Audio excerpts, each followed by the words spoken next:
And the Friday show has begun. It's 5:05 and welcome into a Friday edition of the Carolina Journal News Hour. News Talk 1110, 99.3 WBT. I'm Nick Craig. Good morning to you. If you have been a longtime listener of the show, you are well aware of the importance of the agriculture and farming industry across the state of North Carolina. It continues to remain the number one business across the state. And we've got a pretty significant story this morning out of the federal government that deals with how farm worker wages are set. The United States Department of Labor has rolled out a new rule changing how farm worker wages are calculated. The move is meant to pay fairer wages for workers and more predictability for farmers. This is updating a decades-old method with some more accurate state-level data. Proponents say it will help stabilize grocery prices and the cost that farmers face to grow the nation's food supply. However, farm groups are saying that Congress still needs to make these formulas permanent so that growers and those in that industry can plan on these formulas and these numbers being the same in the future. Earlier this month, the Department of Labor issued its final interim rule on the Adverse Effect Wage Rate, AEWR. This amends regulations on the certification of agricultural labor or services that H-2A farm workers perform. The AEWR Agricultural Labor Coalition is now urging Congress to make those reforms permanent. The new rules do replace the United States Department of Agriculture's Farm Labor Survey with the Bureau of Labor Statistics' Occupational Employment and Wage Statistical System. According to the press release from the federal government, the BLS data considered both skill level and cost of housing to and for those employers. Michael Granger, who is the executive director of the North Carolina Sweet Potato Commission, said in a press release and said, speaking on behalf of 34 other agricultural organizations, quote, "This proves that the federal government agencies and cabinet can provide solution-driven results for constituents.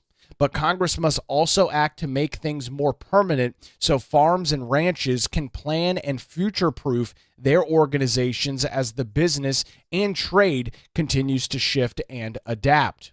We applaud the current work to get this far, but we can't run farms or feed families on short-term fixes that change with every administration." The coalition calls on Congress to establish a long-term, market-based AEWR framework that offers predictability for growers while upholding protections for workers here in the United States. This would enable growers to plan years in advance for input, crop rotation, trade commitments, and other things, rather than making decisions on a season-by-season basis, which they note would contribute to restoring stability in rural communities that form the foundation of the nation's economy. That's all according to the press release there from Michael Granger. Comparing the instability created by temporary labor regulations and the fallout of the current government shutdown, the coalition asserts that both the investments that are ongoing here could erode confidence and put national interest at risk of long-term harm. Kelly Lester, who is a policy analyst over at the John Locke Foundation, told the Carolina Journal, quote, "This revision to the H-2A wage formula is a much-needed modernization. By shifting from the outdated Farm Labor Survey to the BLS data, this distinction in wages by skill level, this rule will help better align pay with the actual duties performed on farms. It also incorporates a housing adjustment to acknowledge non-cash benefits that can be offered to workers. Taken together, these changes reduce distortion, lower undue cost burdens on farmers, and create a more transparent, market-based wage system." Over the past 3 years, growers in a variety of industries in the agricultural sector have experienced a massive surge in labor costs, and in some cases, it's been more than 30%. That has resulted in reduced planting, a shift of production overseas, and of course, higher prices for consumers. And you have been paying those and seeing some of those impacts over at the grocery store. In an exclusive comment to CarolinaJournal.com, once again, the executive director of the North Carolina Sweet Potato Commission said, quote, Sweet potatoes are not only North Carolina's state vegetable, it's also recognized as one of its signature crops. Our state produces nearly 65% of the nation's supply, but labor costs have become one of our biggest challenges. The Department of Labor's interim final rule is an important step forward in making the system more fair and predictable for growers. But long-term success depends on Congress enacting permanent reforms. Our farms and family farms so they can't plan for future crops, labor needs, or export commitments on short-term rules. North Carolina agriculture needs stability to stay competitive and maintain the positive economic impact of more than $111 billion statewide as we work to continue feeding families here and around the world. The AEWR Agriculture Labor Coalition represents 34 organizations across 7 states, 3 national associations, 7 state advocacy groups, and 25 different unique crops. These organizations collectively account for more than $824 billion in agricultural economic impact and support over 6 million jobs across those 7 states. Concerns have been raised that the agricultural workforce is being impacted due to ongoing immigration discussions here in the federal government and ongoing deportation efforts by the Trump administration. A recent Federal Registrar filing reads, quote, U.S. agriculture employers need a legal and stable workforce to support their farming operations, and persistent labor shortages and as well as increased in production costs will only harm U.S. competitiveness, threaten food production, drive up consumer prices, and create instability within rural communities. Without prompt action, agricultural employers will face severe labor shortages, resulting in disruption to food production, higher prices, and reduced access for U.S. consumers, particularly to fresh fruits and vegetables. Further, the department concludes that qualified and eligible U.S. workers will not make themselves available in sufficient numbers, even at current wages, to fill some of the significant labor shortages within the agricultural sector. Despite comments from USDA Secretary Brooke Rollins earlier this year that the workforce would be 100% American, experts assert that Americans lack both the skills and the willingness to fulfill some of these jobs. Kelly Lester from the John Locke Foundation continued and said, Americans have a strong history in agriculture, but the reality is less than 1% of domestic workers choose to work in agriculture. While machines can help with some problems in agricultural labor, many crops, such as sweet potatoes, must be harvested by hand due to setbacks in the accuracy of harvesting technology. Many hands are needed in order to make this happen. Unless we can make agriculture preferable to steadier year-round jobs like construction, I doubt that the American labor supply will be enough to meet the ongoing agricultural demand. A recent report called Harvest on Hold is now available from the John Locke Foundation, and it examines the labor shortage in the agricultural industry and proposes policy solutions to address it. The report acknowledges the high cost of the H-2A visa program as one of the challenges that lead to the ongoing labor shortage within the farming sector, and as was echoed by a couple of individuals in this story, these labor shortages, the unpredictability, and some of the nature in which these rules are being made and have been made for a significant amount of time, it is creating a grand amount of uncertainty within the agricultural industry. And with that uncertainty, with last-minute changes and some of the other situations that revolve around that, that is costing farmers a significant amount of money. It is eating into their bottom line. And of course, for consumers, whether here domestically in North Carolina, some of our international trade partners, or anywhere across the country that is buying agriculture from North Carolina, that is having an immediate impact on some of those prices. We've got some additional details on this story this morning over on our website, carolinajournal.com. That headline story there, DOL, that's the Department of Labor, issues new rule on how farm worker wages are set. You can read those details at carolinajournal.com. It's now 5:15 on the Carolina Journal News Hour, News Talk 1110, 99.3 WBT. We'll head on over to the WBT Traffic Center on your early Friday morning commute and get an update with Boomer Von Cannon. Hey, thank you, Nick. Good Friday.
It's 521. Welcome back to the Carolina Journal News Hour. News Talk 1110, 99.3 WBT. We are getting some new information on a pretty big political story that we have been tracking this week across the state.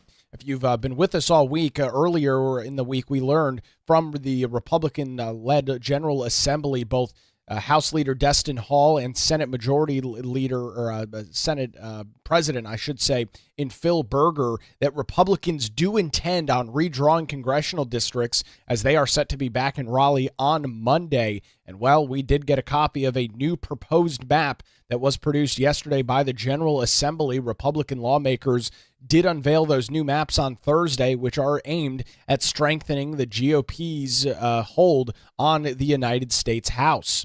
The proposed redistricting plan would eliminate the state's lone competitive district, which Democrats narrowly won in 2024, and potentially reshape it into one that is more favorable for Republicans as we head into the 2026 midterm elections.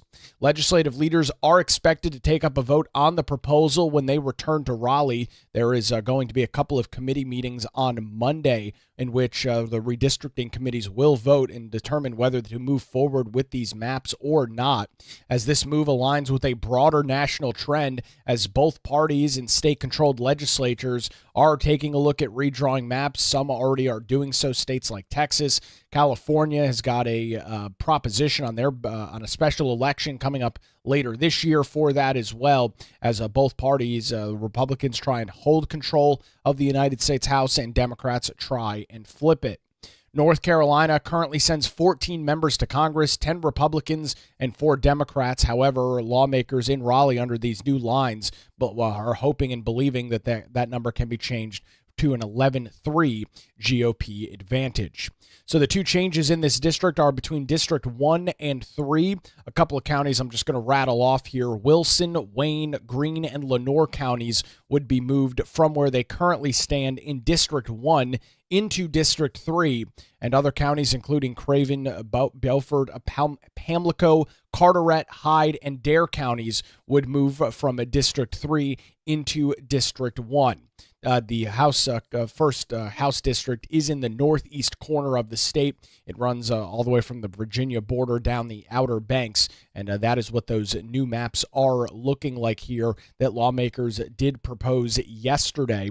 It is going to be a very interesting process to unfold and watch in Raleigh next week. We have had continued analysis this week, a great conversation just a couple of days ago with Dr. Andy Jackson from the John Locke Foundation. If you missed any part of that, I encourage you to check that out on our Carolina Journal YouTube channel or on the any of your favorite podcast apps on the Carolina Journal News Hour. We will continue the analysis as we head into next week and see exactly what lawmakers will do. This is, again, set to be a major political story. We'll keep you up to date with all of the details right here on the Carolina Journal News Hour and, of course, over on our website, carolinajournal.com. Turning our attention to some other state news this morning, not a single application for a homeowner buyout through the Federal Emergency Management Agency's Hazard Mitigation Grant Program, known as the HMGP, that has been submitted by Western North Carolina homeowners affected by the unbelievable amounts of devastation and destruction from Hurricane Helene, have been approved. This is according to a new post on social media from Democrat Governor Josh Stein. All of this ahead of an October the 31st deadline to apply for that. The governor took to X yesterday morning to say, in part, quote, "Hundreds of homeowners in Western North Carolina cannot move on with their lives because FEMA has not approved a single application of its homeowner buyout program since Hurricane Helene hit last year. That's simply unacceptable."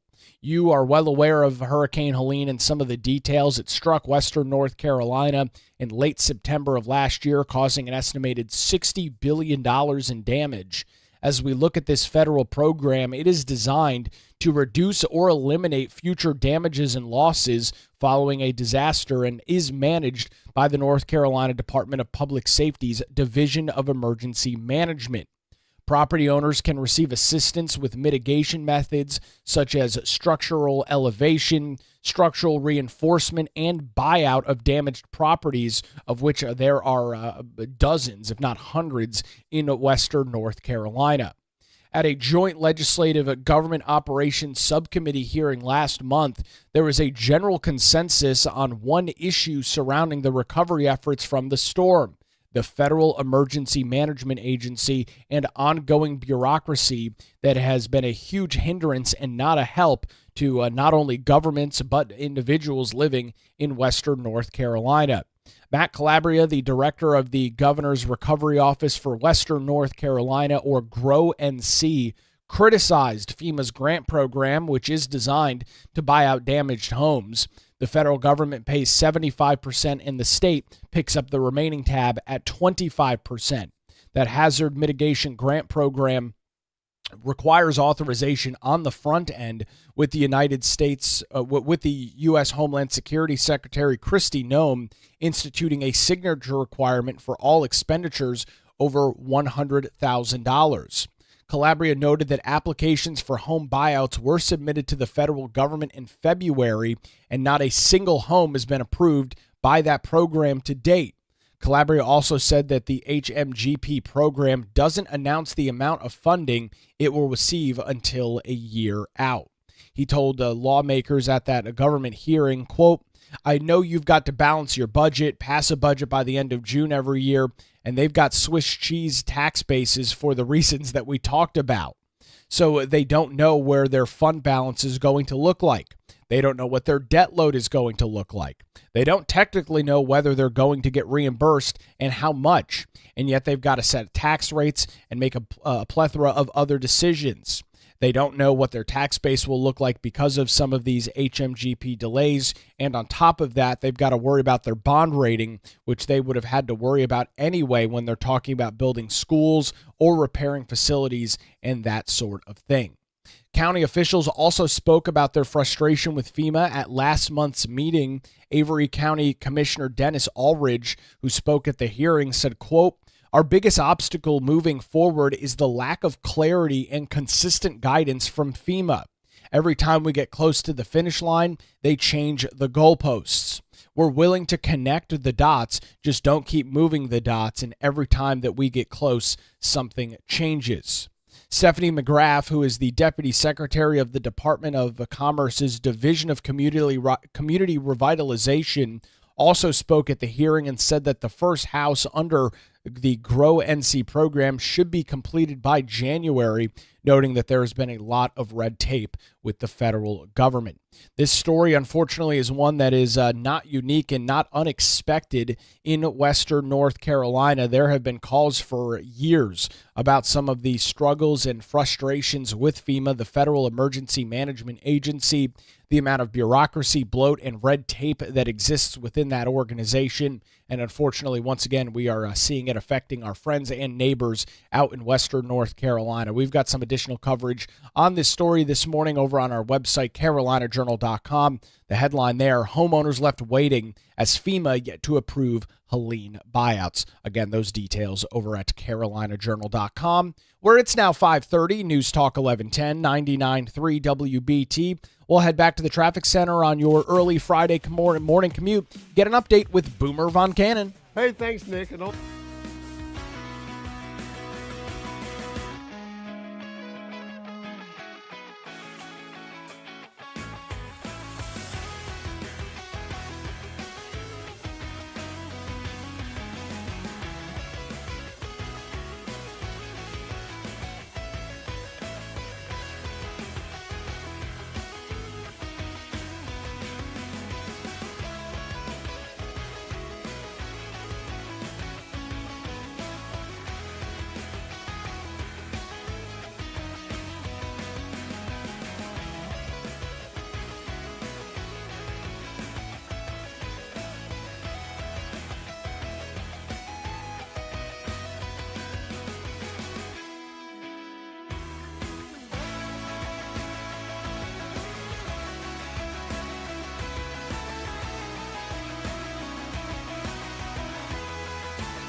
It's 5:37. Welcome back to the Carolina Journal News Hour. News Talk 1110 99.3 WBT. Don't forget, if you miss any portion of our show, weekday mornings here 5 to 6 a.m., you can check out the Carolina Journal News Hour podcast. That's available in all of your favorite apps. Just search for the Carolina Journal News Hour, tap that subscribe or follow button, and you'll get a new program delivered each and every weekday morning.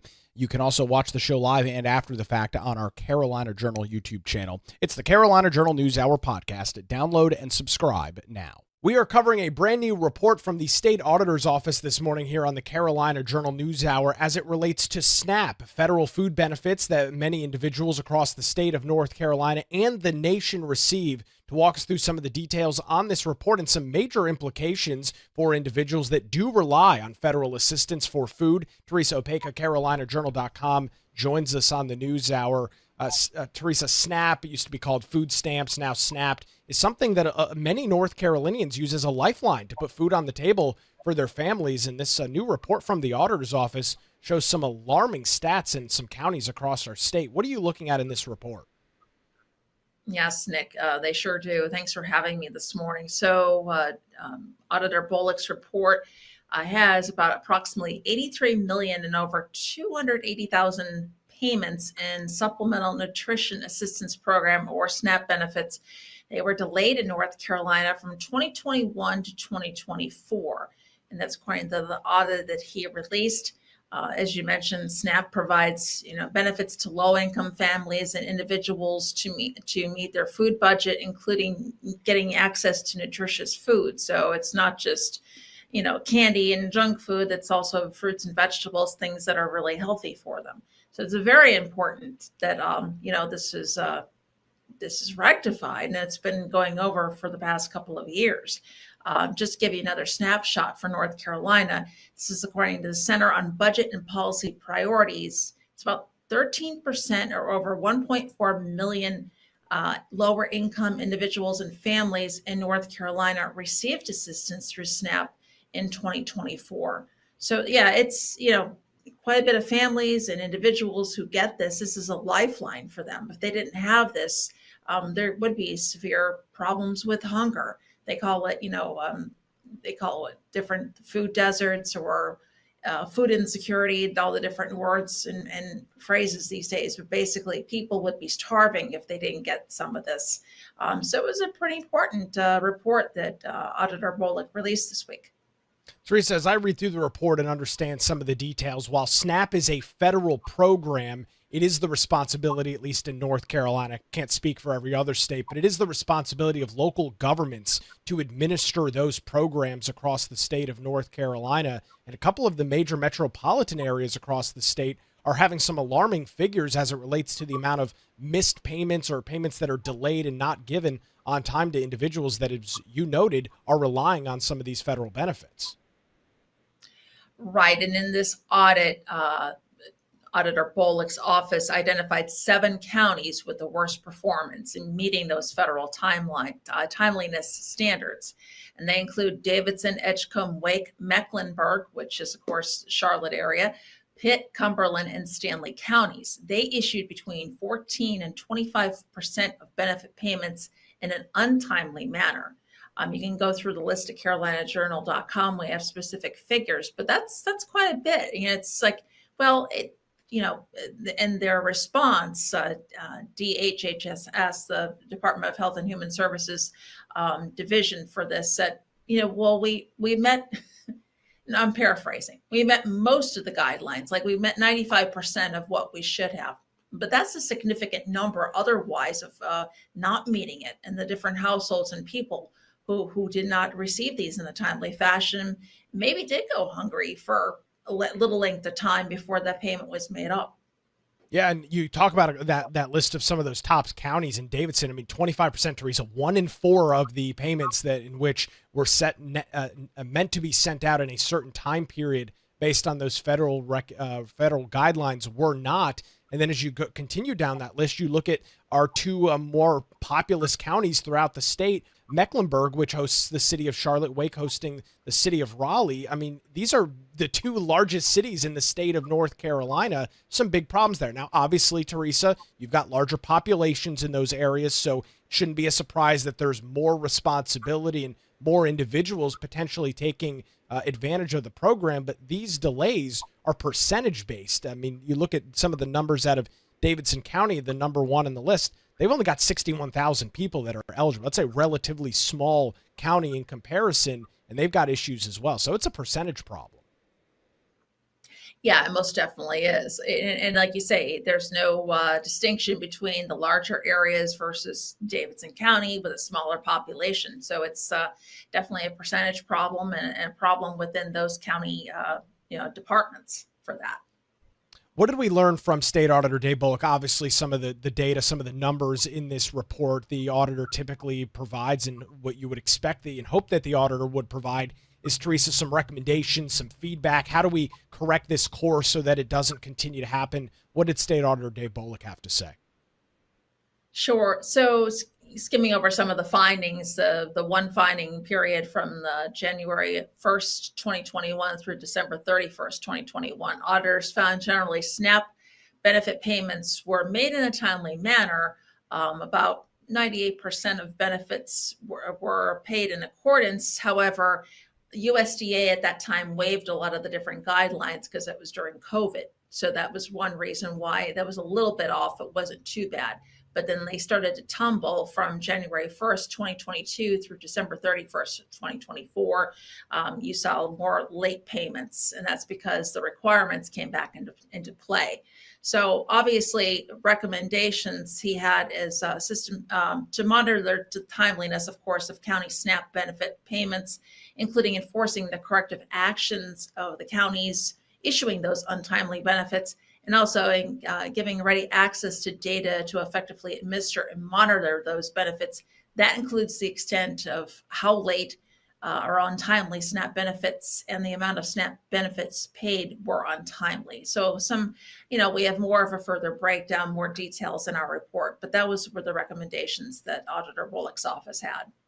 And Teresa, we haven't seen this yet, but there's always the risk when you're not meeting some of these federal guidelines and standards. In this case, as we talk about SNAP, the way in which and the timeliness of which these payments have to go out, you potentially risk, if you're a county or a state that has a large issue with this, you potentially put some of those federal funds at jeopardy if you're not able to meet some of those guidelines that are being set up in Washington, D.C. That is correct. In fact, I think there is some talk about this happening. I don't know if it's not related to this audit, but I think a lot of this, they said, is going to be coming due into 2028. It's a little late of a figure, but I did see a report on that. So yeah, this definitely does have a cumulative effect on, hey, are you going to be, hurt by all of this late reporting? And the answer is most possibly yes. So yeah, that's something to keep an eye on as well. And again, when we do all these reports, whether it's hurricane recovery, whether it's something like SNAP, the people who get hurt, it's not the people who are in charge of all this. The people who really truly need the help are the ones that get hurt with all of this. Yeah, it's a very unfortunate circumstance. Teresa, as you noted, there's a lot more charts, data, figures, numbers from this report from the State Auditor's Office. Where can folks go and read some of those details this morning? Sure, they can head on over to carolinajournal.com. We appreciate the update. Teresa Opeka joins us on the Carolina Journal News Hour, where it's now 5:46. News Talk 1110, 99.3 WBT. We'll head back to the traffic center and get a look at the roadways on your Friday morning commute with Boomer Von Cannon. All right, Nick. Thank you, sir. Friday morning. Look.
Good morning again. It's 5:52. Welcome back to the Carolina Journal News Hour. News Talk 1110, 99.3 WBT. Recapping one of our big stories across North Carolina and the nation this morning as the United States Department of Labor has rolled out a new rule change on how farm worker wages are calculated.